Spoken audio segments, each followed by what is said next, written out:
Welcome to part 2 of my piano story, and this is more a story incorporating parts of my life and sharing just more details about why I'm passionate about teaching piano and some of the backstory behind some of my other piano education videos.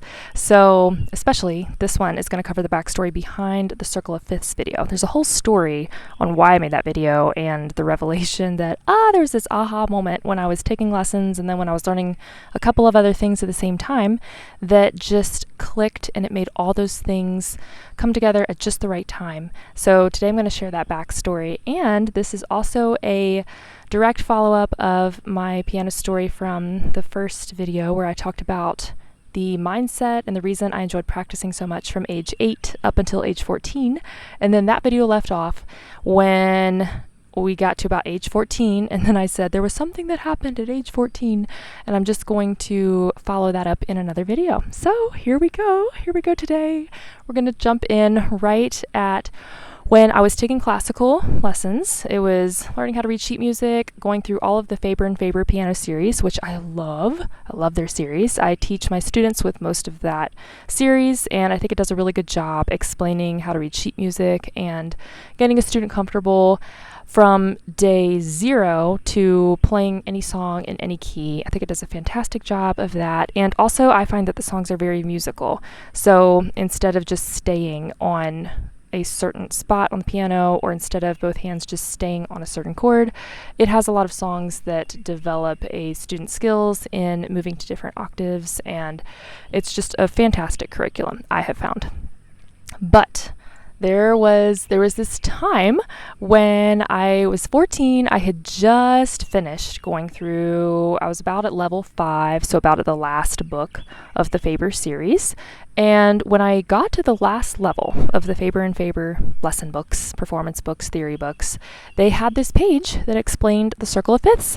And the reason that it wasn't explained yet in that entire series, the reason that the Circle of Fifths was just never brought up until level 5 was because up until then we had been learning, or the curriculum was teaching a student how to read sheet music in each of these 12 keys. So the first book starts with all the songs in the key of C, and then level 2 starts to incorporate songs in the key of G and in the key of D and A, and then level 3 includes the key of E, introduces B, and then by level 3B and level 4 and level 5, then they're starting to include songs in every single key on the piano, and then introduce the minor keys, and the theory books are explaining how your key signature can represent a major key or a minor key, and we've had practice playing songs in any of these 12 keys. Now, the only thing that's interestingly unfortunate with this type of method is that the harder your songs get in level, the more challenging your key also gets. So I think it'd be super cool to have some sort of curriculum that takes really easy songs and introduces them in really challenging keys, and then builds a student skill level from there, instead of easy songs in an easy key and then harder songs in a harder key and then the hardest songs in the hardest keys. I think there needs to be, or could be, a more gradual build up and even a more thorough introduction of wow, I just got really distracted. I'm out here videoing in the country and there's these trucks going by. There's a lot of farmland around here, and so people are looking at me like, wow, you're making a video right out here. It's so fun. I've looked at the view and thought I really want to make a video right here, right outside. So that was interesting. So there's all these different ways to develop skills, and one thing that's really important in writing curriculum, I am working on a curriculum to teach chords to young students, but it's important to think about how many new things you're incorporating at the same time. I had sat down with a lady who wrote her own handbell curriculum for one of the local schools here, and she was explaining to me how when she was developing her curriculum, you want to think about how many new skills you're teaching at once and try to make it so you're only teaching one new skill at a time, and then you build from there. So this Faber and Faber introduced the 12 keys in a series of the 5 different levels. And then once we got to level 5, then we had all 12 keys to play from. And so I was looking at this circle of fifths going, oh, okay, so here's a representation of all of these key signatures and how they link together, kind of the general thing that we see when we Google what is the circle of fifths.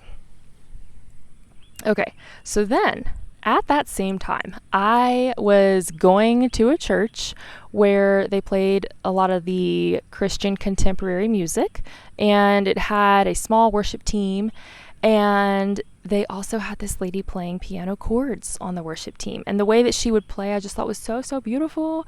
And I would watch her play and think, oh, one day I would really like to play on the worship team. And so the church at the time was incorporating a lot of younger people, younger kids. I mean, at the time I wasn't even an adult yet, but incorporating a lot of younger kids onto the worship team. So they had music nights where all of the people who were on the worship team would kind of bring the younger generation under their wing and just let them play along, let them experiment, let them see what it's like to play on the worship team and what you need to do. And so I remember a few of those first nights just looking at this chord chart booklet that this lady was playing from, and I'm thinking, whoa, this is so different from sheet music. It's just nothing like it. It's night and day. Sheet music has exactly every note that you need to play with exactly the amount of time you hold each note. It's just so specific. And this chord chart, you're just free. You're so free. You can play your chord at any octave you want. You can play, at the time I didn't even know what inversions were yet, but you can play inversions and you can incorporate your own filler rhythm, and it just sounded so good. And so then I went and had some sessions with her, just one-on-one, and she showed me how to play these different chords. And I remember coming back home and thinking, oh, okay, this song, I really like this song because it's in the key of C, and it uses the C chord and the G chord and the F chord, and I can incorporate some of these other minor chords, like this A minor chord and D minor, and I started to practice. And the most challenging and weird mental shift that happens when you go from playing classical music to sheet music, when you go from playing classical sheet music to chord charts, is instead of having this stop and go mentality of, oh, I need to play that note perfectly, it's more important to just keep up the flow, to just keep on playing. So if you miss a chord or you miss a note, it's better to just stay in time with the rhythm and keep going. And that's such a different mindset shift, because there is this thing, I think, inside every musician where if they mess up a note, you know it yourself. You're like, oh, I messed that up. I need to go back and redo that. But with playing for a worship team, there's no time to redo that. And most of the time, no one's going to know that you missed a note. The more important thing is to keep going, to stay in flow. And so the way you stay in flow is you feel the rhythm. You feel those 4 beats or 3 beats, whatever time your song is in, and then you're able to just jump into the next chord, That's why backing tracks can be so helpful and so important in learning how to play chords, is because it forces you to stay on flow. And it's really fun to practice with some sort of sound, because if you're practicing alone, you can pause, and that's okay. But if you're practicing with a group, the group does not pause. But if you have some way to practice keeping up with a backing track, then it just gives you that extra edge where when you do go to practice with the group, you're more familiar with keeping up in the flow of the timing. So that was the first thing I noticed was, wow, this is just so different. We have these chords, we got this rhythm we're keeping up with, and also the rhythm isn't marked in the chord chart. It's just, you just feel the beat and you figure out how many beats each chord gets, and then when it's time to go to the next chord, you can just feel when it's time. So most of the time it's 4 beats per chord, sometimes it's 2, sometimes it's 1, and the chords are generally placed over the approximate words that the singer sings them on. So it's very intuitive. It's a lot more intuitive than playing sheet music. So that was happening at the same time as I was taking these classical piano lessons. I had just gone through, learned the 12 key signatures and seen the whole circle of fifths. And then I was learning these chords and how they work together. And I don't know when the exact moment was, but I do remember there was kind of just this aha whoa. And this is just 2 of the 3 things. I'll include the third thing, but I'm going to explain the aha moment and then include the third piece to this puzzle. So the aha moment happened when I realized, whoa, this circle of fifths is not just a circle of key signatures that represents which key signatures are closer to each other. It really does show the chords and how they're connecting, because a chord is a fifth. So a C chord is C, E, and G. And then the next key signature from C goes to the key signature of G. But the next chord, if we take the top note of the C chord, C, E, G, and we form a chord on G, G, B, D, now we're just going from, instead of key signature to key signature, we're going from chord to chord. And then it looked like all these chords connect like a chain link, where the top note of the previous chord became the bottom note of the new chord. And if you go around all 12, you will eventually loop through all 12 major chords or all 12 major keys, and you'll come back around to the one you started on. This works because the circle of fifths is a circle of scales where every scale represented is 5 scale degrees higher, or a fifth higher than the previous scale. And piano chords are a fifth on the outside, so your bottom note and your top note form a fifth with just a center note added in. So it really is a circle of fifths. If you just played fifths all around the piano, exactly 7 half steps or 5 scale degrees, then you'll form this circle of fifths.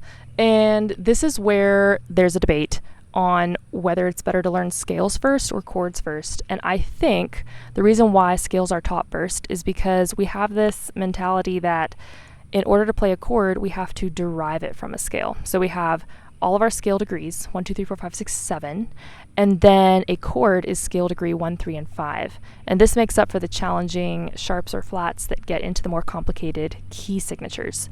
But if we were to understand that a fifth is 7 half steps, then we can form a fifth on any white note or any black note and always arrive accurately at our next fifth.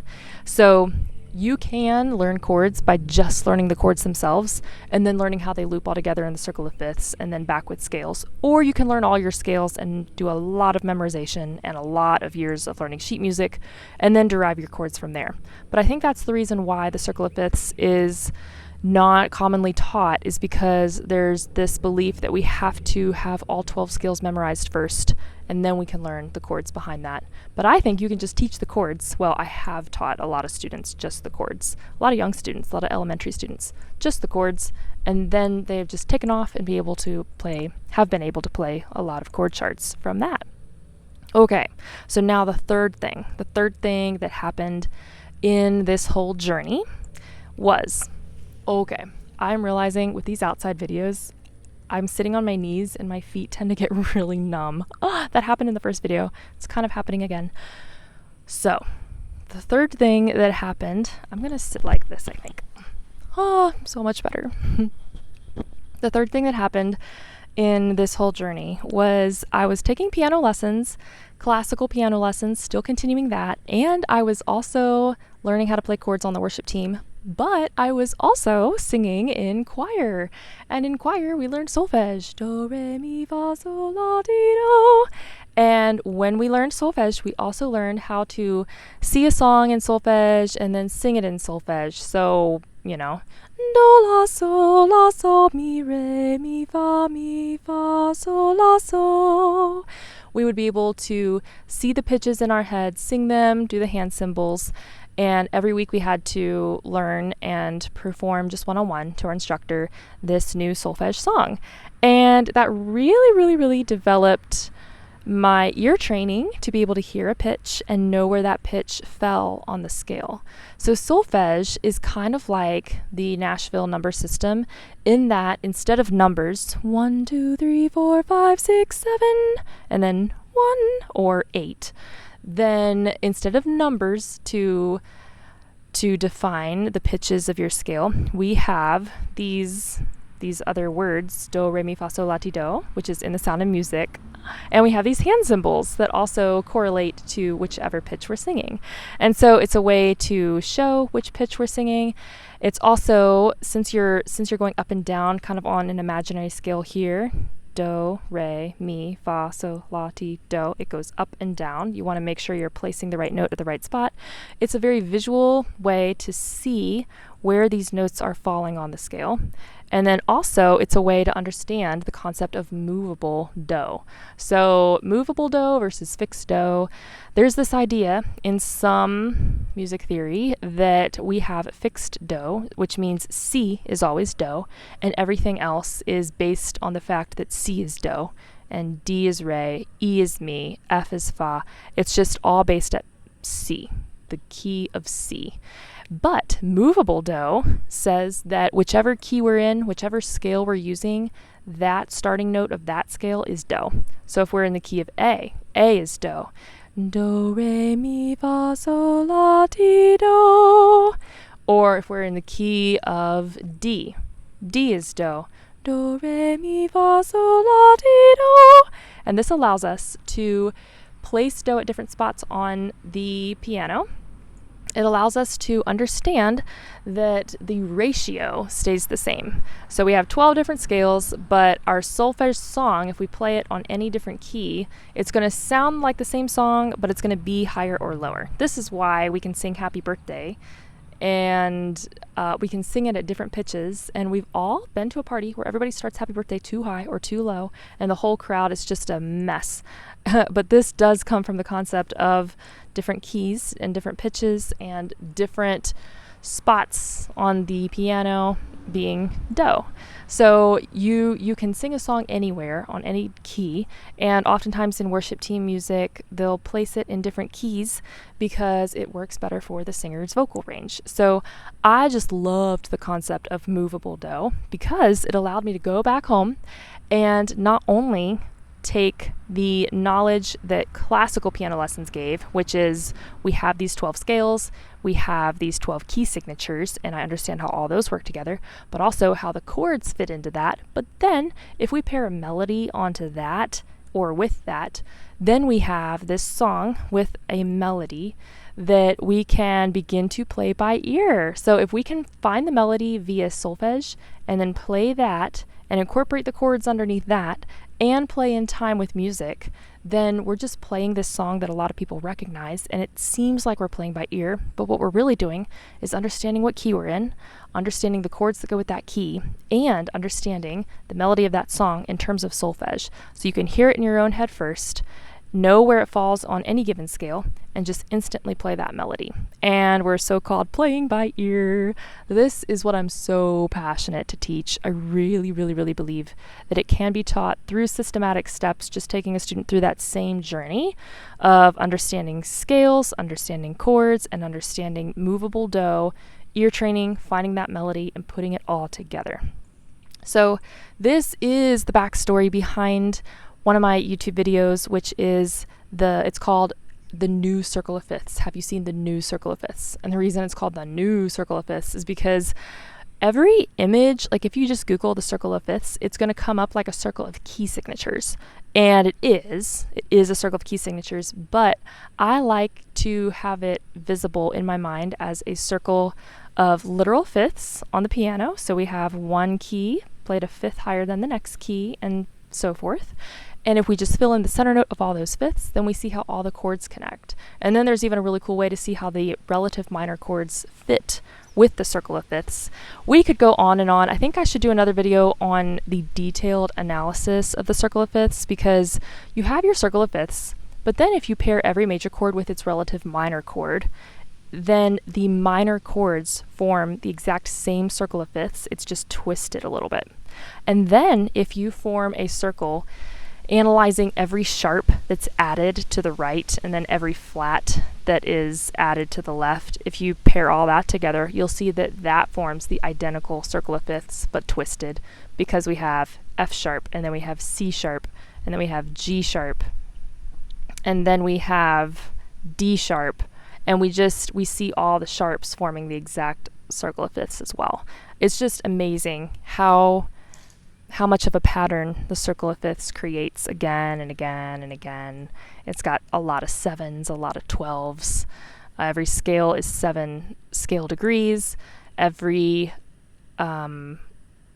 chromatic scale, I believe, is 12 notes apart, and we have 12 chords, and we have 12 major chords, we have 12 minor chords. It's just so amazing to keep analyzing the circle of fifths. You just find pattern after pattern after pattern, and understanding how those patterns work allows you to really use it in your own playing and playing by ear. So this was part 2. This is what happened around age 14, and then age 15, 16. I continued to just practice this, continued to play on the worship team, continued with piano lessons, continued with solfege, started writing my own songs. In the next video, I'm going to share, this just gets into way more personal life. I'm going to share it's kind of a sad story, but it has, I hope, a good ending. I hope it has a good ending. I mean, it's been something that I really have a heart for a lot of musicians who, well, I'm just going to have to get into it in that own story, because I feel like I'm at a point where I do want to share this part of my story, and I think it's going to be really good. There have been a couple people in the past who, when they did know this part of my story, they reached out and they went, whoa, I'm experiencing the same thing. This has been super hard.